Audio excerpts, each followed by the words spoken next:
Hi everyone. Let's go over the Module 1, Lesson 11 exit ticket. In this lesson, we focused on ratios of fractions and their unit rate. Let's read the question. Which is the better buy? Show your work and explain your reasoning. What does it mean when we ask for the better buy? We want to find the option that is cheaper or the option that you're spending less money. Think about, when you go into the store, you want to make sure you're saving money. You want the best option for you and your family. Here are your options at the store. You could have 3 1/3 pounds of turkey for $10.50. How would I write $10.50 using a mixed number?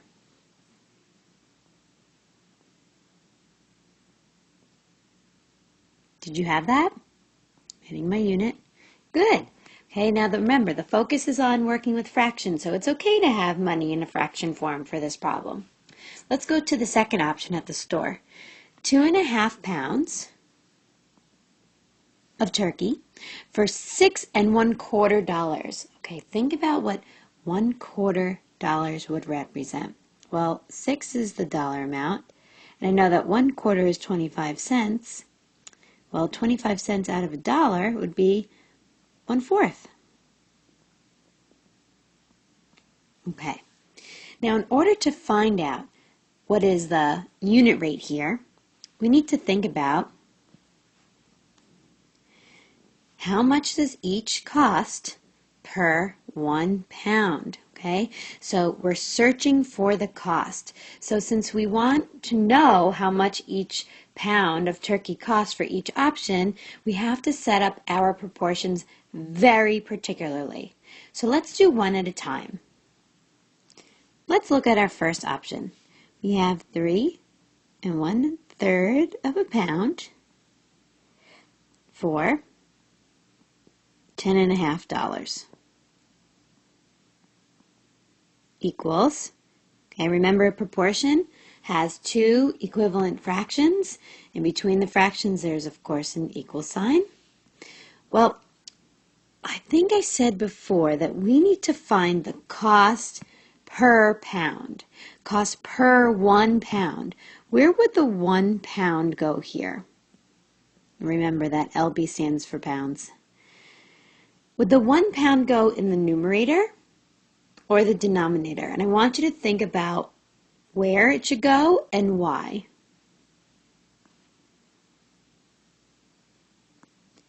Did you get the numerator? That's great because you have pounds in the numerator on the left side and you have pounds on the numerator on the right side. It really doesn't matter where you place it as long as you're consistent with your original left side.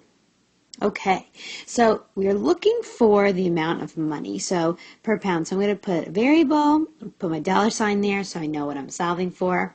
Well, I always like to draw arrows so I could see where am I starting from and where am I going.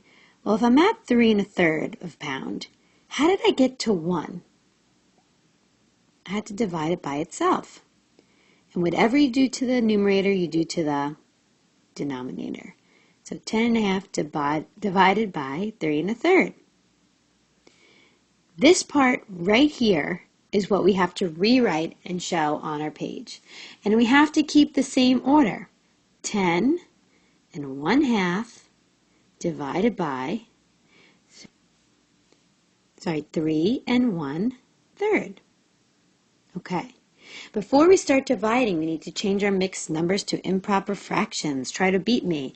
2 times 10 is 20, plus 1 is 21, over the original denominator of 2. Bring down your division sign. 3 times 3 is 9, plus 1 is 10/3. Okay, we don't like to divide fractions with other fractions. Let's switch to the opposite or inverse operation. We keep, change, flip. Keep the original the first fraction, change division to its inverse, which is multiplication. Flip 10/3, or find its reciprocal, 3/10. Now you can look for cross factors, okay, to see if we could simplify. But if I look here, I see that I don't have any factors that I can simplify. So we're just going to do standard multiplication. 21 times 3 and then 2 times 10. Well, 2 times 10 is 20. If you don't know what 21 times 3 is, just do it on the side of your page. 3 times 1 is 3. 3 times 2 is 6. Okay, 63 over 20. Okay, well, this is an improper fraction. Then think to yourself, what am I solving for again? Let's go up here. Okay, I'm solving for money. So 63 over 20 doesn't look like a great money value. So let me reduce it to a mixed number, and let's see if that makes more sense. Okay, I had to move my work over here. So 63 divided by 20. Think, how many times can 20 fit into 63? Well, 20 times 3 is 60, and therefore there's only 3 left over, 3/20. Now, we're talking about money. So can you convert $3 and 3/20 to a decimal? Well, I know that if I think about dollars, I could think of it almost as out of 100, and this is the change. So 20 times what value gives you 100? Yep, 5. And whatever you do to the denominator, do to the numerator, times 5. I have 15 cents out of $1. So I can write this as $3 and 15 cents per pound. And this was for option number 1. How did you do? Okay, look at your work and then look at my work. You could find where exactly you got confused.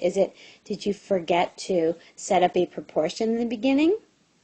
Did you label your numbers with the proper units? Maybe that messed you up. Or maybe you forgot to change your mixed numbers to improper fractions over here. Did you remember to keep, change, flip? Okay. Find the area that you may have made a misconception or an error, and let's just learn from it. Okay. Now we have to still keep going. We're not done with this problem. Let's see if the second option is a better buy or cheaper than $3.15 per pound. Here we are with option 2. 2.5 pounds of turkey for $6.25. Do you remember what the first step was? We're going to put it in a proportion. I take my first piece of information, I label it 2.5 pounds for $6.25. Remember, dollar sign goes in front of the number. Equals. Okay, here's your test. We have per 1 pound. 1 pound. Where does 1 pound go? Yes, in the numerator.